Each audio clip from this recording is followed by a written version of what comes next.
neuron ini, ibu-ibu, bapak-bapak bisa nangis kalau nonton drakor. Ya, bisa nangis. Gara-gara yang namanya mirror neuron. Jadi kita itu melihat itu sedih, padahal kita tidak tahu orang itu pura-pura, tidak tahu gitu. Ya. Jadi mirror neuron itu yang membuat kita bisa berkomunikasi satu sama lain. Gitu ya. Nah, oke. Mirror neuron itu menjadi aktif kalau individu itu mengamati aktivitas perilaku individu. Ya, ini jadi seolah-olah kita itu punya telepati. Itu salah semua sih sebetulnya. Jangan terlalu percaya dengan intuisi kita, itu bohong. Bahkan memori kita itu bohong. Jangan percaya dengan memori. Memori manusia itu rata-rata dalam waktu 1 tahun bergeser 50%. Dalam waktu 1 tahun. 2 tahun sisa 25%. 3 tahun sisa 12,5%. 4 tahun sisa 6,4%. Apa yang kita harapkan dari memori yang seperti ini gitu. Gampangnya gini. Bapak-bapak, ibu-ibu kan pernah SMP ya? Pernah, SD juga pernah. Waktu SMP pelajaran bel berbunyi teng masuk gitu ya. Begitu masuk masih nggak apa-apa. 5 menit terus gatel. Kapan bel ini gitu ya. Pengen bubar aja sekolah itu. Hanya orang-orang gila yang menikmati sekolah. Hanya orang-orang gila. Ya. Orang pada umumnya begitu bel itu pingin ganti pelajaran. Ganti pelajaran cuma 5 menit pingin ganti pelajaran. Jadi 5 jam kita sekolah itu, 5 jam kita sekolah itu, 4 jam 40 menit kita tersiksa.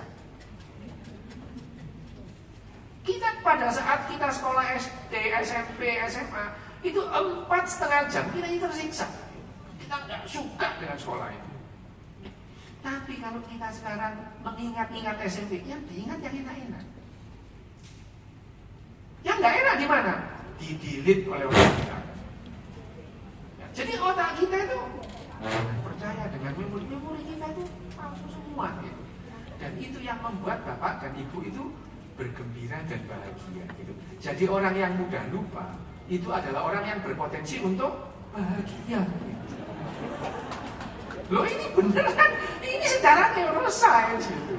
Apalagi kalau lupa utang lah itu. Lupa utang itu gembira, coba ingat terus tuh makan nggak enak, tidur juga nggak nyenyak gitu ya. Ya, kita yang lupa, orang lain yang menderita yang kita utangi. Ini adalah bagaimana mirror neuron kita itu bekerja. Berkembang secara akumulatif. Jadi pada binatang-binatang yang makin banyak mirror neuronnya, dia makin mudah untuk berkomunikasi. Karena komunikasi itu memerlukan pemahaman satu dengan yang lain. Ya, dulu itu ya, dulu lagi. Ya, sekarang sih nggak relevan. Dulu itu ya.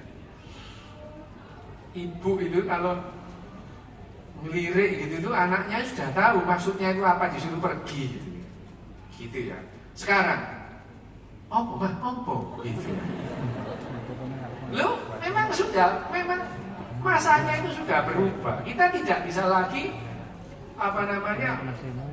dengan memorabilia kita. Wah, dulu ya zaman dulu beda gitu ya.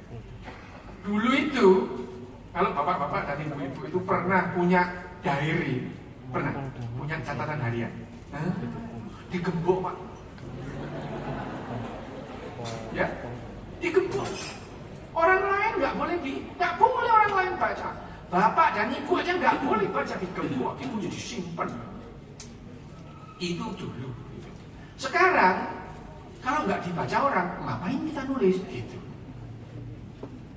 Ya, di medsos.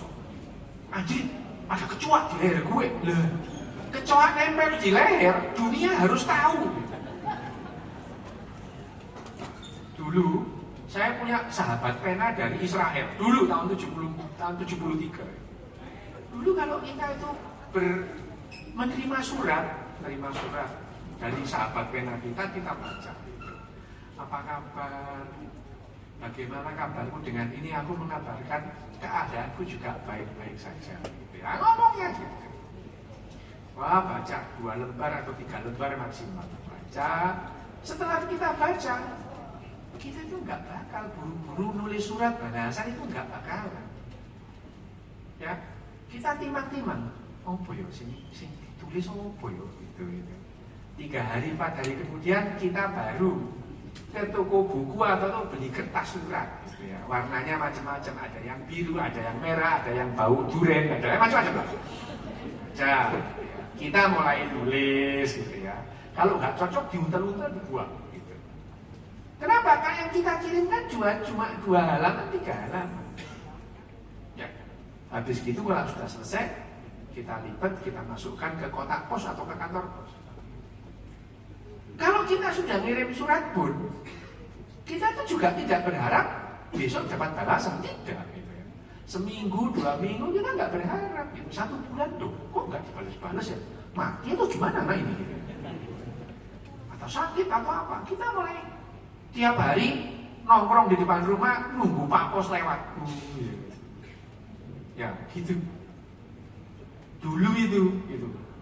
Kalau ketemu terus dibuka, baca. Enggak apa-apa.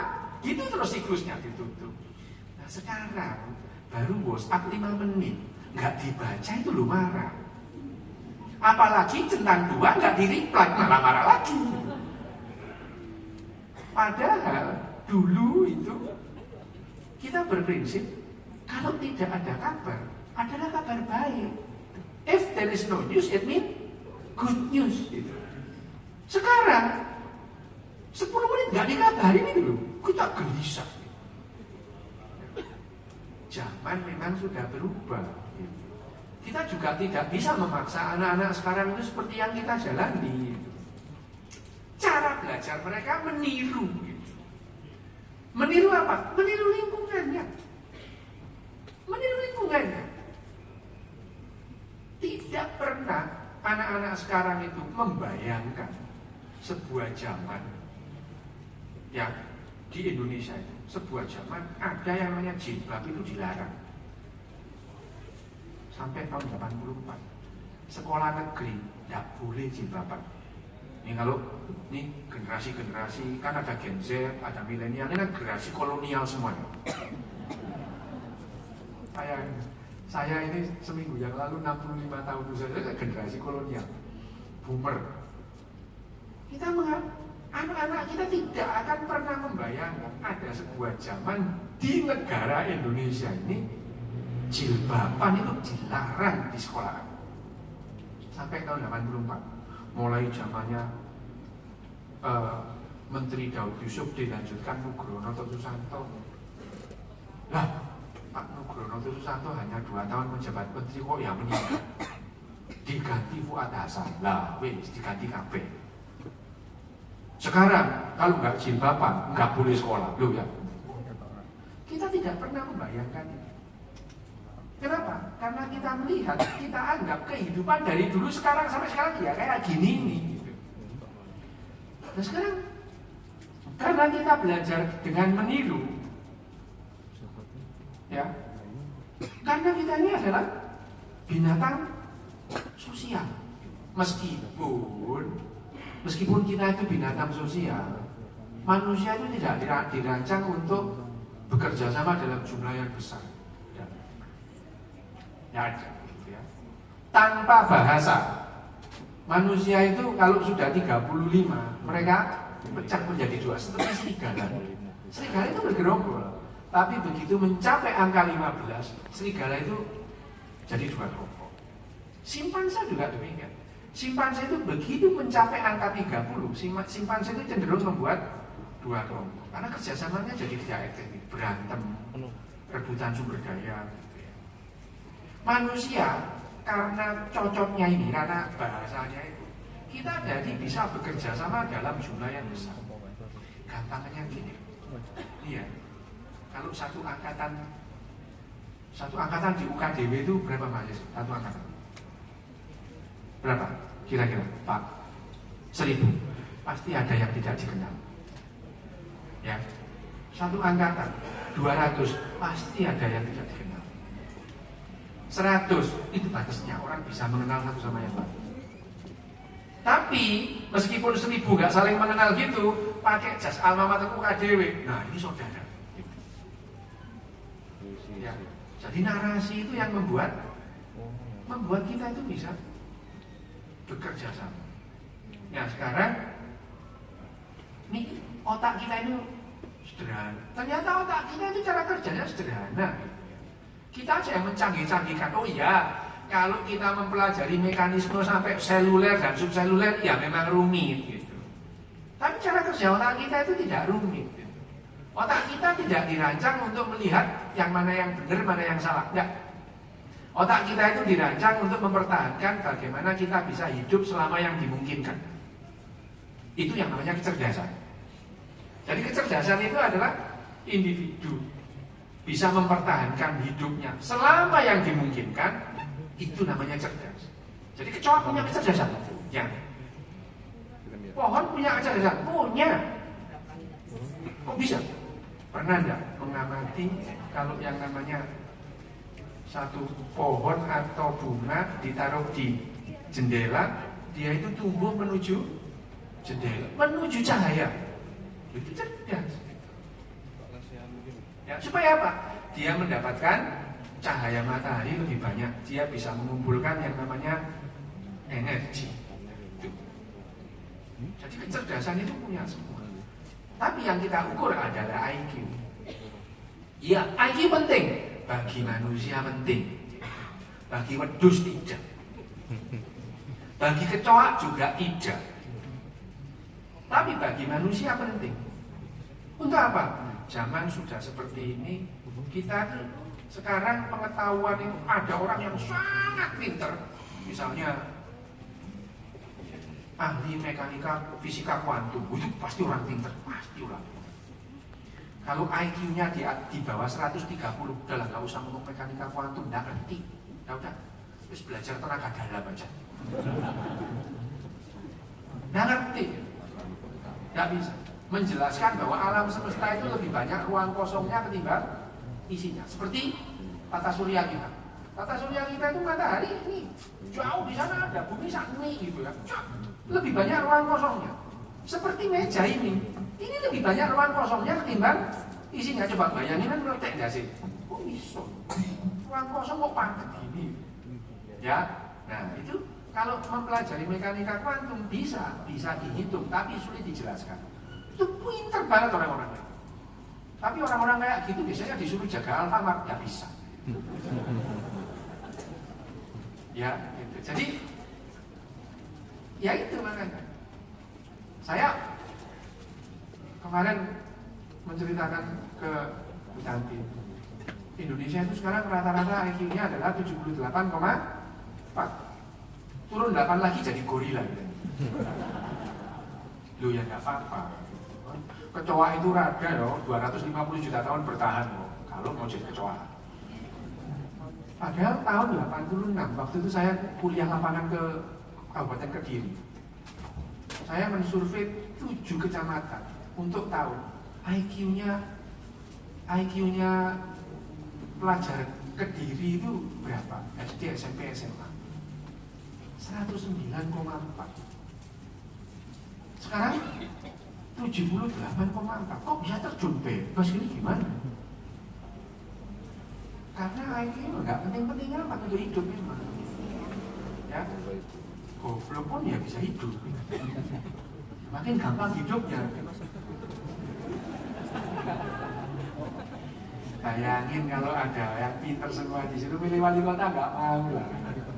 Sampean mau milih karena nggak pinter, kalau dibilang bodoh itu ya. Ya, karena bagaimana mungkin gitu ya. Nah ini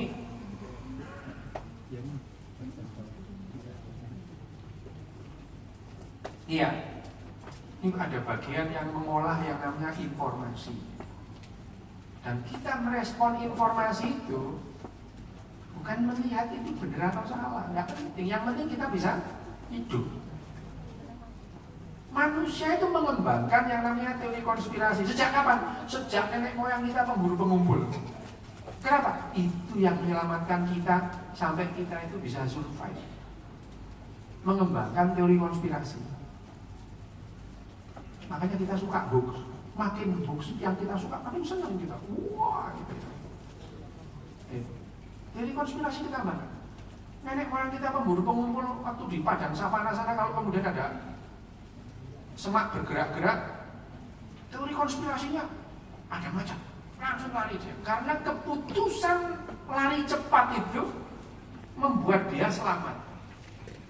Ada yang sok-sokan, jangan-jangan kelinci kawin. Ayo kita lihat macan beneran. Jadi orang-orang yang suka mengembangkan teori konspirasi malah selamat. Nah, karena orang yang sok tahu dimakan macan beneran, akhirnya penuhlah bumi ini dengan manusia-manusia yang suka teori konspirasi. Bikin elit global itu lopo. Wah, PKI di mana?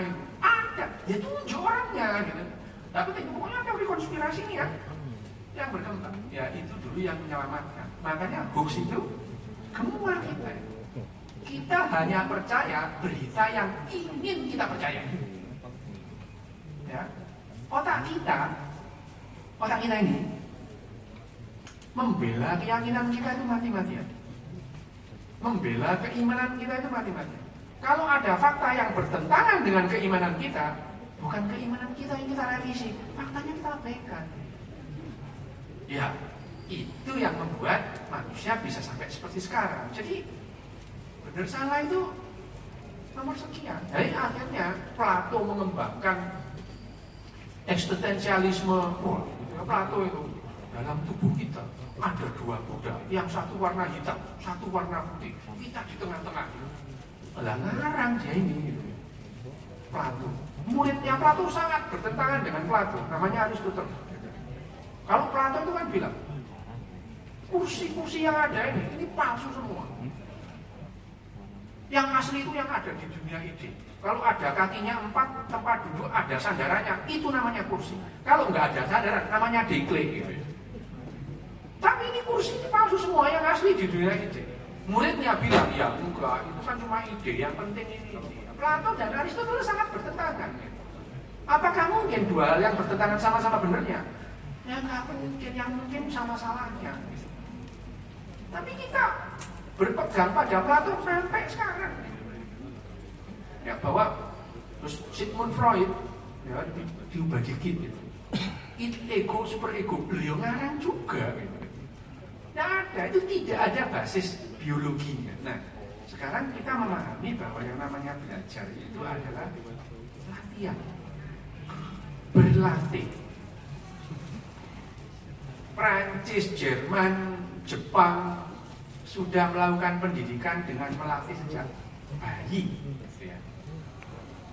Meskipun Prancis, Jerman, Jepang itu mengembangkan pendidikannya itu not by design, by accident. Kalah perang, revolusi Prancis itu by accident. Jepang kalah perang dunia kedua, sehingga Jepang dalam waktu 21 tahun, 22 tahun, masyarakat Jepang bertransformasi dari individu-individu yang sangat terobsesi untuk mencari jalan kematian terhormat. Orang Jepang itu terobsesi untuk mati dengan cara terhormat dulu sebelum perang dunia kedua. Sekarang masyarakat Jepang bertransformasi, mereka terobsesi untuk hidup saling menghormati. Apakah dengan narasi? Apakah dengan pitutur? Tidak. Dengan latihan. Sejak kapan? Sejak lahir. Bagaimana latihannya? Nah ini tadi yang namanya latihan pendidikan berkelanjutan. Loh, kalau saya berkelanjutan itu loh, sekarang itu standpoint dari sekolah TK menjadi SD, itu kan dasarnya ada di level ini jadi di level ini. Nah kalau di negara-negara Jepang, nah akhirnya ditiru oleh Finlandia. Nah kalau 4 negara Nordik, Finlandia, Norwegia, Swedia, dan Denmark, ini betul-betul by design. By design. Mereka mengubah cara pendidikan dan cara pengasuhan. Hanya perlu waktu 12 tahun, Norwegia membuat penjara kosong. 12 tahun. By design. Berbasis neuroscience. Anak dokter itu kalau sudah ada ibu hamil mau melahirkan di rumah sakit, ya dokter, ya perawat, ya bidan bilang, Bu, nanti kalau anaknya lahir tidurnya dipisah. Dimulai pendidikan itu di situ. Bisa. Kalau anaknya nangis malam, pastikan satu, dia nggak demam, nggak sakit. Dua, dia nggak kelaparan. Coba disusui. Kalau dia nggak mau berarti dia nggak lapar. Tiga, pastikan popoknya nggak basah. Kalau tiga ini dipastikan tidak, wis tinggalan, turu. Anaknya capek, nanti nangisnya tidur sendiri. Begitu anaknya itu digendong, besok nangis lagi jam segitu. Dan bayi itu tahu kalau nangis itu bakal digendong gitu ya. Nangis. Jadi kita tidak melihat di Jepang, di Finlandia itu anak tantrum gara-gara nggak dibeliin permen, nggak ada. Pendidikannya mulai kapan? Mulai makan di meja makan. Stroller di meja makan disuapin. Setelah selesai baru keluar. Hanya anak Jepang bingung melihat anak Indonesia. Ada makan, ada meja, makanya dikejar-kejar pembantu. Ya, makan. Begitu yang namanya bayi anak itu bisa memegang sendok, dia diharuskan untuk suap sendiri. Sekali bayi itu bisa memasukkan sendok ke mulutnya, dia tidak akan pernah lupa caranya. Cebok juga gitu. Latihannya dengan balon. Begitu cebok sendiri. Kalau cemong-cemong dibiarin sampai bersih gitu ya, sampai bersih gitu, nggak dibantu sampai bersih. Begitu dia itu bisa cebok bersih, dia tidak akan lupa caranya cebok bersih. Ya. Caranya membuang sampah. Begitu anak Jepang itu berantanan itu, dia diharuskan membuang popoknya ke tempat sampah. Itu diwajibkan. Sehingga kita kalau ke Tokyo nggak ada tong sampah, itu nggak ada, tapi Tokyo itu bersih. Karena sampah sejak lahir itu mereka tanggung jawab pribadi. Sampah masukkan kantong sampah satu, nanti di rumah dimasukkan tempat sampah. Dengan apa? Dengan latihan, bukan dengan sampah membuat banjir. Itu dari dulu ada di Jakarta itu. Tapi karena kita tidak pernah dilatih, ya tidak bisa. Gitu. Dilatih itu ya, buang sampah, pup dan pipis di toilet. Setelah pipis di toilet diganti popoknya. Setelah ganti baru dibawa keluar. Jadi sejak bayi, anak-anak Finlandia, anak-anak kalau pipis dan pup di toilet, dia tuh nggak bisa kencing di bawah pohon, nggak bisa dia. Nggak bisa. Di sini kebersihan sebagian dari iman, itu kan lambemu toh gitu. Karena tidak pernah dilatih. Tidak pernah dilatih. Jadi sampai TK, standpointnya cuma 3. Dia bisa pup sendiri, pipi sendiri, bisa makan sendiri, bisa membuang sampah. Kalau ini bisa masuk TK. Kalau belum bisa, ibunya ngajarin dulu. Standpointnya jelas. Setelah itu masuk SD gimana? Dia bisa antri, dia bisa nyebrang jalan, dia bisa taat rambu lalu lintas. Itu. Apakah di sana ada doktrin? Ada. Doktrinnya apa? Rule number 1, I will follow direction quickly. Saya akan mengikuti arah dengan cepat. Disuruh belok kiri ya belok kiri, belok kanan, stop ya stop. Dan itu dilatih seminggu 3 kali. Ya, supaya ya itu kita itu tidak bisa berhenti lampu merah karena nggak pernah latihan. Meskipun kelas 2 SD lampu merah artinya berhenti. Ya. Barangnya orang tidak boleh diambil. Wah, ada handphone ketinggalan, rezeki anak soleh. Gitu. Di TK di Jepang diajari, dilatih untuk tidak memegang barangnya orang. Karena itu adalah privacy, tidak boleh dipegang. Ya. Jadi kalau ada handphone ketinggalan, mereka juga nggak bakalan pegang. Itu dilatih. Nah ini pendidikan berkelanjutan, namanya latihan. Karena kita nggak pernah latihan, juga nggak pernah bisa. Antri, dilatih. Sampai umur 9 tahun tidak ada ujian, itu nggak ada. Karena sampai 9 tahun mereka belajar untuk bekerja sama, alih-alih berkompetisi. Karena sekarang itu bagaimana caranya kita bisa bekerja sama dalam jumlah yang besar. Tidak ada kompetisi antara kita, harusnya bekerja sama. Semakin kita bisa bekerja sama dalam jumlah yang besar, menghasilkan hal-hal yang spektakuler. Ya, kerja sama. Gampangannya itu orang kalau membuat peniti, satu orang sendiri guntingin plat, terus nekuk kawat gitu. Satu orang bisa menyelesaikan 5 peniti sehari. Tapi kalau 5 orang bekerja sama membuat peniti, ada yang gunting, ada yang ngasah, sehari menghasilkan 250 peniti. Rumahnya ada aja. Nah itu adalah bagaimana kita belajar. Nah yang namanya tadi dari neuroscience itu pendidikan berkelanjutan, ya seperti itu. Standpointnya adalah harus jelas gitu. Ya masalahnya adalah, ya tahu lah ya, di Indonesia itu kan guru itu kan ini adalah kurikulum, juklak dan juknisnya diikuti gitu. Setelah lulus gitu, jadi akademi sekretaris. Setelah lulus nggak jadi sekretaris, jaga kasir Alfamart gitu. Jadi pendidikan berkelanjutan itu tuh lebih banyak karena latihan. Contohnya apa? Nih, kalau masuk perbankan di sini itu ada yang namanya pelatihan ya. Pelatihan dilatih lagi. Karena yang masuk di bank itu bukan dari akademi perbankan, dari IPB, loh gitu. Pertanian itu semua jadi bank semua. Jadi itu Institut Perbankan Bogor itu. Di sini. Tapi ya nggak apa-apa gitu ya.